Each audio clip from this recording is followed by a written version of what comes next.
Delphine, bonjour. Bonjour. Alors nous sommes au Festival du goût des autres et nous venons d'écouter une rencontre avec Maëlys de Kerangal et une écrivaine hollandaise. Alors j'aimerais savoir si c'est la première fois que vous venez au festival? Non, c'est la deuxième fois. La deuxième fois. Et vous êtes à Vresse? Non, mais j'ai vécu au Havre pendant de longues années. Entendu. Et sinon vous habitez... Paris. Vous habitez Paris? Oui. Oui. Et vous venez exprès pour le festival? Oui, tout à fait. C'est un rendez-vous que je n'avais pas pu honorer l'an dernier, mais je suis très contente d'être là cette année. Oui. Et c'est un programme passionnant. Voilà. Et qu'avez-vous pensé de cette rencontre? Moi, j'ai trouvé le dialogue intéressant. C'est vrai que je venais au départ plutôt pour écouter Maëlys de Kerangal et de voir un jeune auteur en face qui lui réponde. C'était assez intéressant de voir une écrivaine expérimentée et puis une écrivaine qui est en train d'écrire son second roman. Oui, et puis alors en fait elles sont parties de l'image du port avec Le Havre et Amsterdam, mais rapidement elles ont dévié sur la présentation de leur ouvrage. Oui, et sur le processus de l'écriture, ce que j'ai trouvé intéressant, notamment avec Maëlys de Kerangal qui montrait la métaphore entre son dernier livre et puis finalement comment elle écrit. Oui, c'est ça, ce qu'elle fait d'ailleurs depuis toujours. Oui, c'est vrai. Apparemment, Donc on le comprend alors que son sujet est plutôt la peinture et la copie. Et donc c'est très intéressant d'avoir Maëlys qui explique en fait comment elle écrit, invente et adhère finalement différentes strates dans son écriture. Exactement. Oui, oui. J'ai beaucoup aimé quand elle a parlé de la grotte de Lascaux. Oui. Et qu'elle a dit que les inventeurs de la grotte ont dû faire un facsimilé. Oui. C'est assez prodigieux, là, tout ce qu'elle a raconté sur l'art finalement et le croisement avec la science. En tout cas, on voit qu'elle fait des recherches approfondies avant d'écrire son roman. Oui, c'est vrai. Et ce que j'ai apprécié, c'était aussi son honnêteté, où elle a dit qu'elle avait une idée de départ pour son livre et que finalement, elle a dévié en plein milieu de son écriture. Et ça, c'était assez intéressant, où elle avait fait toute une recherche et ensuite, elle est partie sur un autre sujet qui l'inspirait sans perdre pour autant le fil. Est-ce que vous allez acheter son livre? Je l'ai lu déjà. Ah, vous l'avez déjà lu. Ouais. Donc, vous vous y êtes retrouvé particulièrement dans ce oui, qu'elle a dit. Oui, tout à fait. Oui. Oui. C'était vraiment ça. Ouais. Et vous l'avez aimé celui-ci? Oui, je l'ai beaucoup aimé. Par rapport au dernier, Réparer les vivants? Alors, c'est complètement autre chose. C'est ça? Ça n'a rien à voir. Oui. J'avais bien aimé Naissance d'un pont aussi.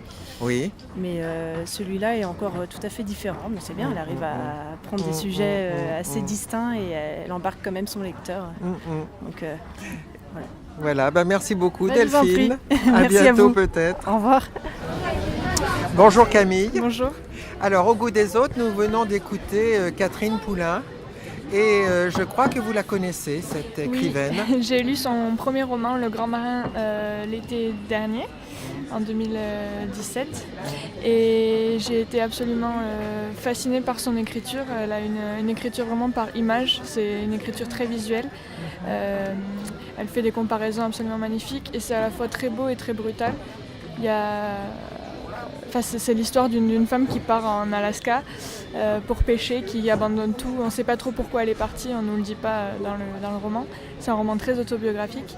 Et donc elle part découvrir ce monde très brutal de la pêche en Alaska, qui est quand même assez hostile de manière générale et très hostile aux femmes. Et elle, c'est une toute petite femme dans un milieu d'hommes qui l'accepte très bien.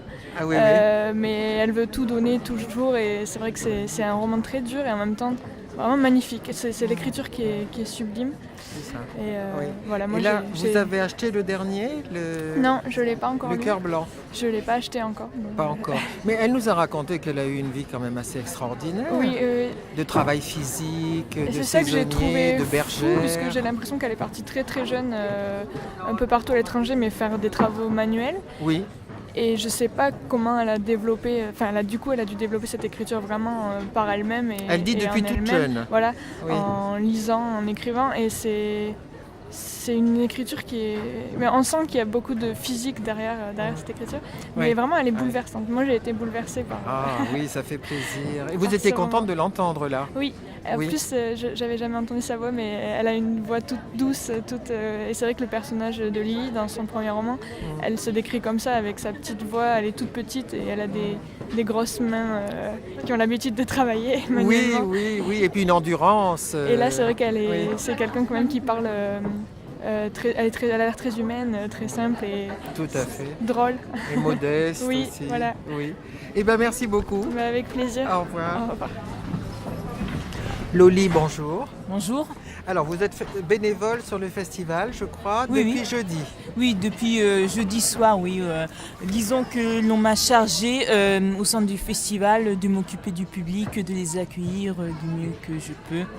Et bien sûr, de permettre au public de rencontrer de manière sereine les auteurs qui seront là en dédicace ou durant le festival.